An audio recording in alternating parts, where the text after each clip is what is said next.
Bismillahirrahmanirrahim. Assalamualaikum warahmatullahi wabarakatuh. Bismillahirrahmanirrahim. Alhamdulillahilladzi karamana bil Mustafa Muhammadin syafi'ina ya syafi'al khalqi salatu wassalam alaika wal ali ya khairal anam Rabbun karim wa anta dhu khulqin azim fashfa'lana indal karim amma ba'du.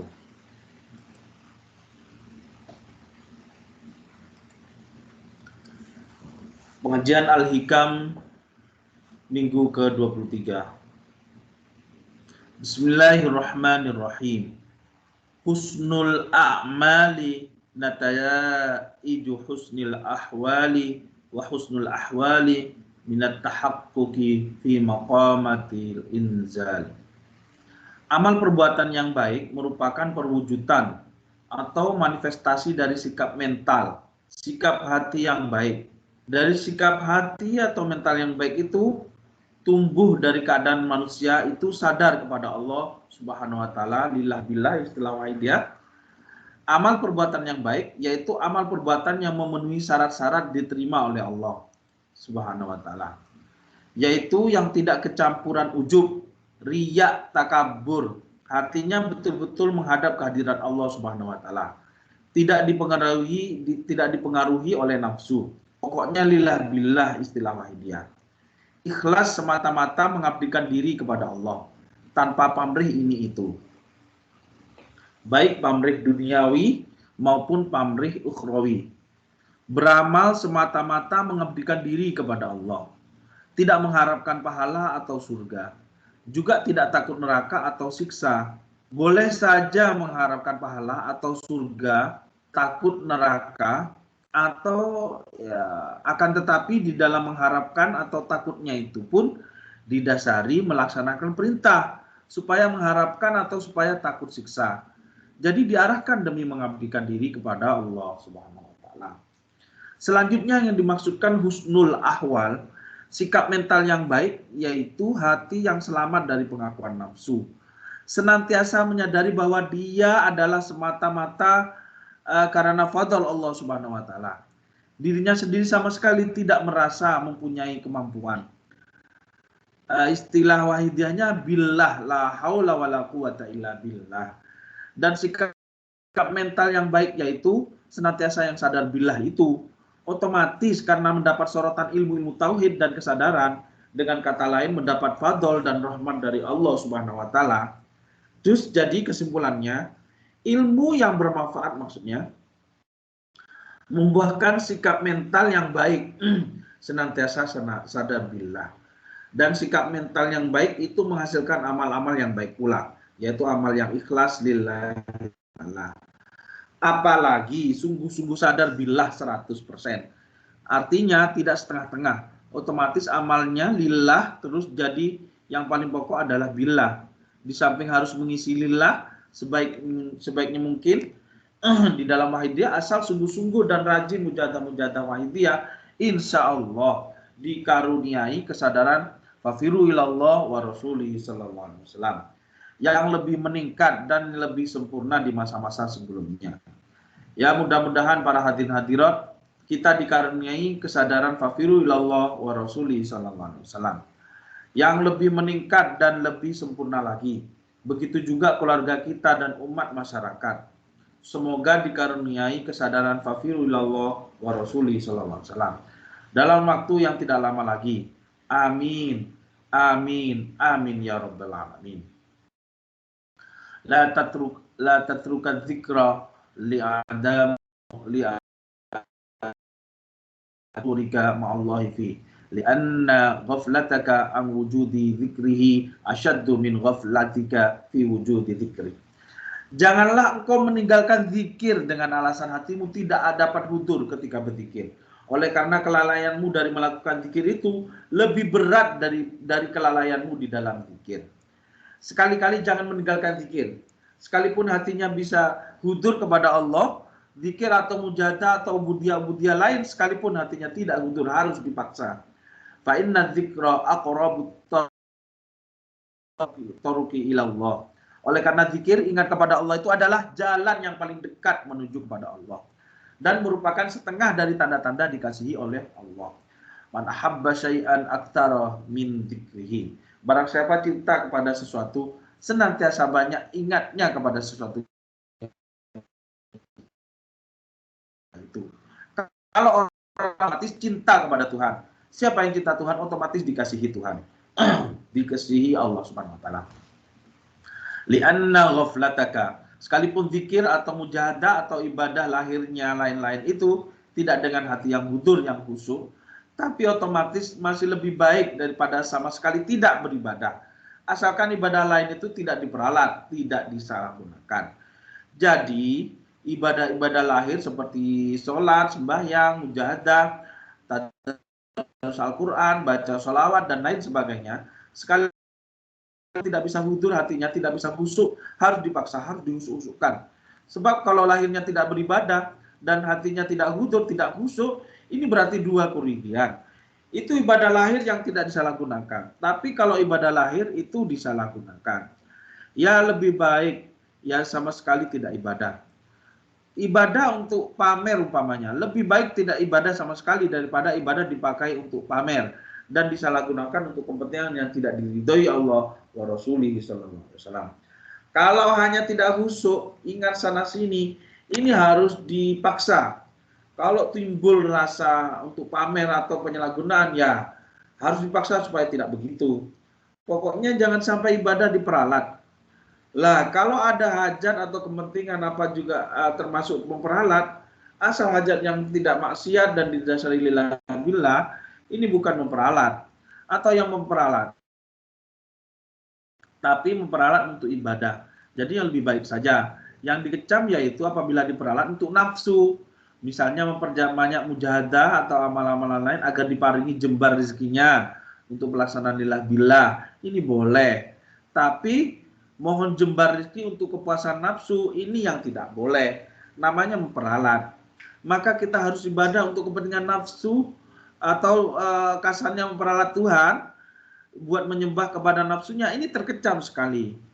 Jadi tidak mujahadah, tidak ibadah dan tidak hudur, ini lebih berat daripada ibadah atau mujahadah yang tidak hudur, tidak khusyuk. Yang lebih sempurna dan ini kita mampu usaha yaitu lahirnya ibadah dan dalamnya hudur. Lisannya baca Allahumma ya wahidu ya ahad dan seterusnya. Hatinya juga Allahumma ya wahidu ya ahad. Lahirnya baca ya syafi'al khalqi sholatu wassalam. Dan di dalamnya hatinya juga baca ya syafi'al khalqi sholatu wassalam. Dan seterusnya. Memperbanyak zikir kepada Allah. Sekalipun hatinya dalam keadaan lupa, tidak hudur, harus dipaksa. Ini lebih sedikit kerugiannya daripada sama sekali tidak zikir dan hatinya tidak hudur. Jadi, sekalipun lahirnya ibadah atau zikir dan hatinya tidak hudur, sekalipun begitu harus dipaksa. Insya Allah lama-kelamaan akan menjadi hudur. Jadi harus terus diusahakan memperbanyak zikir dan istighfar, mohon taubat. Fa'asa ayyarfa'uka min dzikri ma'a wujudi ghaflatin ila dzikri ma'a wujudi yaqadhi. Maka Allah asal sungguh-sungguh, sekalipun pada pertamanya hatinya kesana kemari, insya Allah diberi fadl oleh Allah Subhanahu wa taala sehingga dapat zikir lahir batin. Walladzina jahadu fina lanahdiyannahum subulana. Mereka orang-orang yang mau sungguh-sungguh berusaha menuju kepadaku, pasti aku tunjukkan jalanku. Wa min dzikri ma'wujudi yaqaddatini ila dzikri ma'wujudi khudu. Dan akan terus ditingkatkan dari zikir dalam keadaan bangun, bersemangat kepada zikir dalam keadaan hudur, khusyuk. Merasa senantiasa dilihat oleh Tuhan, merasa senantiasa dikuasai oleh Tuhan. Wa min dzikrin ma'wujudi hudurin ila dzikrin ma'wujudi ghaibati amma siwa madhkur. Dan kalau terus berusaha, nantinya akan lebih ditingkatkan oleh Allah Subhanahu wa taala, yaitu zikir ma'wujudi wal ghaibatin amma siwal madkur. Hanya ingat kepada Tuhan, tidak berangan-angan kepada selain Tuhan. Sekalipun kepada dirinya sendiri tidak ingat, tidak dibuat acara. Pokoknya hanya kepada Tuhan. Kesadaran tauhid yang mulus, bahkan terhadap ingatnya kepada Tuhan itu pun tidak ingat lagi. Pokoknya hanya ingat kepada Allah. Selain Allah tidak menjadi acara di dalam hatinya. Kalau orang demikian itu ingatnya kepada Tuhan, maka otomatis dia selalu zikir tanpa disengaja. Bagaimanapun keadaannya dan apapun yang dilakukan, senantiasa dalam keadaan zikir secara otomatis. Wahina idin yakunul haqqu lisanatun lati yantiqu bihi fa in batasha hadza dzakiru kana yadahu allati yabtushu biha wa in sami'a kana sam'ahu alladhi yasma'u bih. Dan dalam keadaan seperti di atas, maka dikatakan seperti dalam hadis kursi, dan uraian di atas juga nukilan dari hadis kursi, yaitu bahwa ketika dia berbicara, Allah yang berbicara. Jika dia memukul dengan tangannya, maka Allah yang menjadi tangannya. Dan ketika dia mendengar, Allah yang menjadikan telinganya. Maksudnya yaitu billah, istilah wahidiyah. Ketika berbicara, tidak merasa dirinya yang berbicara, tapi Tuhan yang membuat dia berbicara. Ketika berbuat dengan tangannya, begitu juga Tuhan yang menggerakkan. Begitu juga ketika mendengar, melihat dan sebagainya. Pokoknya tenggelam di dalam lautan tauhid, hatta la nara wa la nasma' wala najida wala nuhissa wala nataharraka wala naskuna illa biha, kecuali billah. Para hadirin hadirat, mari kita mengadakan koreksi pada diri kita masing-masing. Sudahkah senantiasa sadar billah dalam semua keadaan dan segala perbuatan kita? Mari kita berusaha, jangan berhenti di tengah jalan. Ibarat anak belajar naik sepeda, pertama kali yang sering jatuh, jatuh bangun lagi, jatuh bangun lagi. Lama-kelamaan menjadi perigel, pintar, pandai naik sepeda. Bahkan dengan lepas setir pun tidak jatuh lagi. Maka harus terus berusaha. Kalau takut jatuh ya tidak jadi bisa naik sepeda. Begitu juga soal ini. Soal kesadaran kepada Allah Subhanahu wa taala wa Rasulih sallallahu alaihi wasallam. Ketika lupa atau senantiasa lupa kok lalu putus asa, ya tidak akan menjadi orang sadar, lupa. Diingat-ingat lagi, lupa, diingat-ingat lagi, dan seterusnya. Harus telaten. Insya Allah diberi oleh Tuhan, dan dengan semangat yang berkobar-kobar. Kalau hatinya menyeleweng, cepat-cepat diarahkan lagi. Nyeleweng lagi, dan seterusnya. Dan terus berdp-dp kepada Allah. Bertobat, memohon maghfirah, memohon petunjuk. Ibarat orang naik sepeda, mau jatuh ke kanan, setirnya dibanting ke kiri.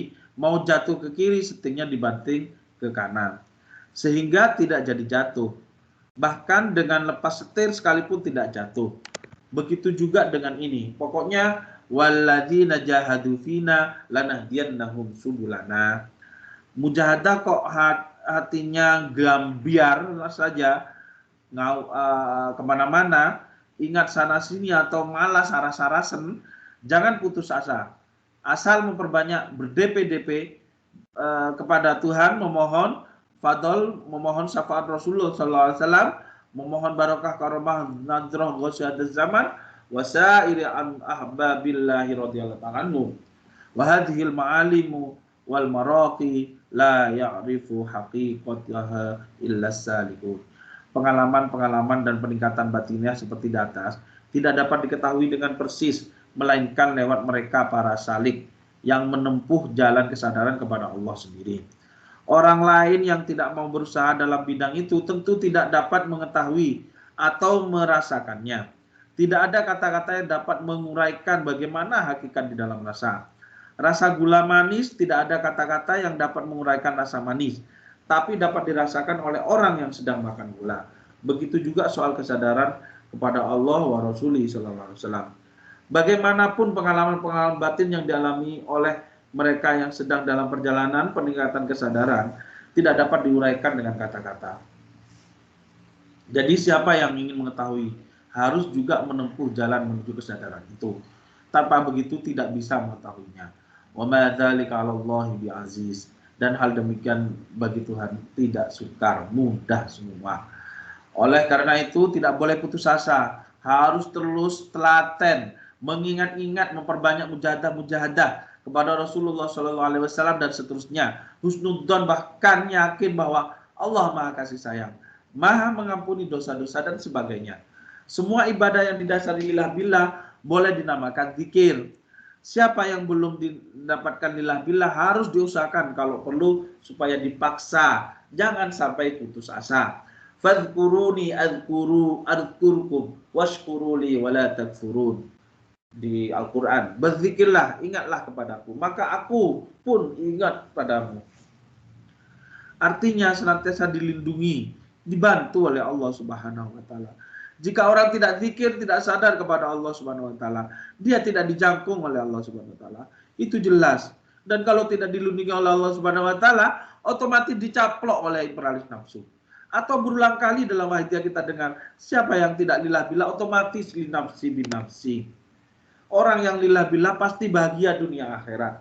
Sekalipun dunia menghadapi bermacam-macam ujian-ujian, soal ekonomi, soal kesehatan, soal hubungan rumah tangga, dan sebagainya. Tapi bagi orang yang sadar kepada Allah Subhanahu wa taala, senantiasa gembira. Sebaliknya orang yang senantiasa dikuasai peralis nafsu, sekalipun serba mewah, serba ada, serba tidak kekurangan materi, tetapi dia selalu diliputi kecewaan oleh kekhawatiran, senantiasa ngongso-ngongso, ingin ini keturutan, timbul ingin itu, yang itu keturutan, ingin yang lain lagi dan lagi dan lagi dan seterusnya. Tidak ada puas-puasnya. Terus diliputi keinginan-keinginan nafsu yang tidak ada habis-habisnya. Otomatis pikiran dan tenaganya selalu kepayahan dalam mencapai apa yang menjadi keinginannya itu, dan selalu khawatir kalau apa yang sudah dimiliki itu lenyap dari tangannya. Lain halnya dengan orang yang sadar kepada Allah Subhanahu wa taala. Sekalipun dia dalam keadaan melarat, lahirnya kelihatan menderita, tetapi dia selalu ridho kepada Allah Subhanahu wa taala. Selalu puas kepada Allah Subhanahu wa taala. Tidak khawatir, tidak cemas di waktu mampu atau kecukupan soal rezeki lahiriah. Dia tidak sombong dan pikirannya tidak berputar-putar mengurusi hartanya itu. Dia selalu tawakal kepada Allah Subhanahu wa taala. Setengah dari rahasia firman Allah. A'udzubillahi minasyaitonirrajim. Bismillahirrahmanirrahim. Laqad khalaqnal insana fi ahsani taqwim. Sungguh aku Allah menciptakan manusia dalam bentuk yang sebaik-baiknya, yang baik sendiri. Manusia yang paling baik, paling sempurna sendiri di antara makhluk-makhluk lain. Malaikat sekalipun sempurna tapi terbatas. Manusia mendapat kesempatan dalam bidang taubat. Malaikat tidak, sebab tidak punya dosa. Sekalipun tobat itu dari maksiat, tapi tobat adalah suatu ibadah. Malaikat ingin tobat tapi tidak bisa, sebab tidak berbuat dosa atau maksiat. Apa yang ditobati? Tobat adalah jalan mendekatkan kepada Tuhan. Malaikat tidak mampu atau tidak ada kesempatan untuk ini. Itulah setengah dari kasih sayang Tuhan, kasih sayang Allah kepada kita sebagai manusia. Pokoknya tidak bisa digambarkan kasih sayang Tuhan. Dan mari para hadirin hadirat, semua ini kita gunakan untuk fafiru ilallah wa rasuli sallallahu alaihi wasallam. Jika kita mau menggunakan segala hidup kita ini untuk fafiru ilallah wa rasuli sallallahu alaihi wasallam, bukan hanya makhluk-makhluk lain saja, tapi juga para malaikat akan menghormat siapa-siapa saja yang mencurahkan hidupnya untuk fafiru ilallah wa rasuli sallallahu alaihi wasallam. Menghormat semuanya. Selain diridhoi Allah Subhanahu wa taala yang tidak dapat digambarkannya. Para hadirin hadirat, mudah-mudahan pengajian ini benar-benar diridhoi Allah wa Rasulullah sallallahu alaihi wasallam. Mudah-mudahan sekalipun bagaimana misalnya gayanya agak menurun dari yang sudah-sudah, mudah-mudahan tetap bertambah-tambah ridho Allah Subhanahu wa taala. Hikmahnya, manfaatnya dan maslahatnya. Mudah-mudahan terus meningkat sebanyak-banyaknya. Ya maaf kiranya cukup sekian pengajian ini, dan sekali lagi mudah-mudahan membawa manfaat yang sebanyak-banyaknya untuk perjuangan fafiru ilallah wa rasulullah sallallahu alaihi wasallam. Selanjutnya waktu dan tempat dipersilakan kepada pimpinan pusat.